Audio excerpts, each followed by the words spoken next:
For nearly 9 years, the Knights Templar lived above the ruins of Solomon's temple, and nobody knows what they were doing there. On Friday the 13th, 1307, the most powerful military order in Europe vanished almost overnight. But before the arrest began, ships quietly slipped out of the port of La Rochelle under cover of darkness.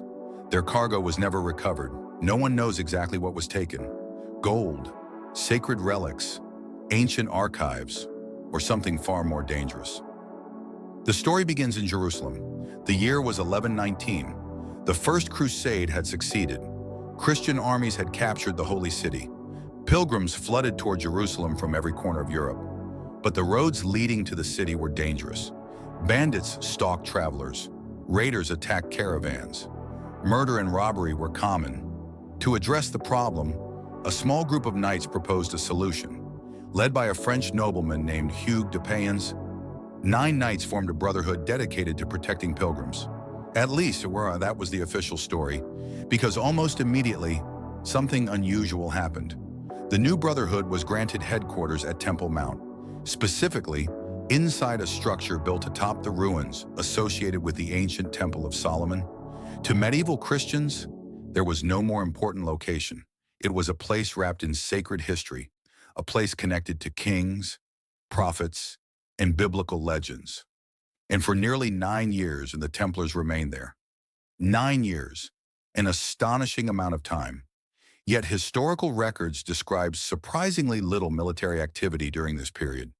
Instead, evidence suggests the knights spent much of their time beneath the mount itself, exploring, excavating, searching. The question is, searching for what? To understand why the Templars may have searched beneath the Temple Mount, we must understand what was believed to have existed there. According to biblical tradition, the original Temple of Solomon housed unimaginable treasures: gold, silver, sacred artifacts, religious records, objects associated with ancient Israel itself. For centuries, stories circulated about treasures hidden before invading armies destroyed Jerusalem. Many believe sacred items had been concealed in underground chambers. Others believe priests had hidden important relics before the city's fall. The possibilities seemed endless, and the Templars would have known these stories. Every educated Christian in the medieval world knew them. If even a fraction of those legends were true, the ground beneath Jerusalem might have contained one of the greatest archaeological discoveries in history. Imagine being one of those knights. Beneath your feet lies a site connected directly to biblical history, surrounded by rumors of hidden chambers, lost treasures, forgotten relics. Would you not search? Would you not investigate? Many historians believe that alone may explain the excavations. No conspiracy, no hidden agenda, simply curiosity. Yet others believe the Templars were looking for something far more specific, something far more important than gold. Among all the treasures associated with Solomon's temple, one stands above all others: the Ark of the Covenant. According to the Bible, the Ark contained the stone tablets of the 10 Commandments. It represented the covenant between God and his people.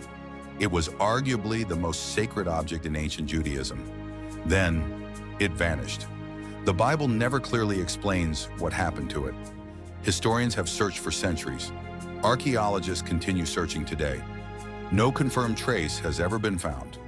Naturally, this mystery became attached to the Templars.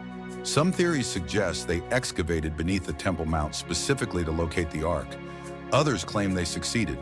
Stories emerged describing secret relics hidden within Templar strongholds, mysterious objects transported across continents, ancient treasures guarded by warrior monks. There is no credible evidence supporting these claims. None. Yet the theory refuses to disappear. Why? Because people struggle to explain the Templars' extraordinary rise, and mysteries naturally attract explanations. The Ark offers a dramatic answer, perhaps too dramatic, but it remains one of history's most enduring legends. Whether the Templars found treasure, knowledge, or absolutely nothing, one fact remains undeniable. Something remarkable happened after Jerusalem. The order exploded in power. Donations flooded in. Nobles joined their ranks. Land grants multiplied. Influence expanded rapidly. Within a few decades, the Templars transformed from a tiny brotherhood of 9 knights into one of the most powerful organizations in Christendom. Why? Perhaps they simply earned trust through discipline and courage. Many historians believe exactly that. Perhaps their success was the result of brilliant organization, excellent leadership, and papal support. That explanation may be completely correct, yet the timing continues to fuel speculation, because their rise appears almost miraculous, as though something changed after those years beneath the Temple Mount. Something hidden, something unknown, something history never fully recorded, and where historical records end, legends begin.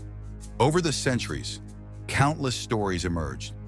Some claim the Templars discovered secret bloodlines. Others claim they uncovered ancient religious truths. Some insisted they found hidden treasure. Others believed they located sacred relics.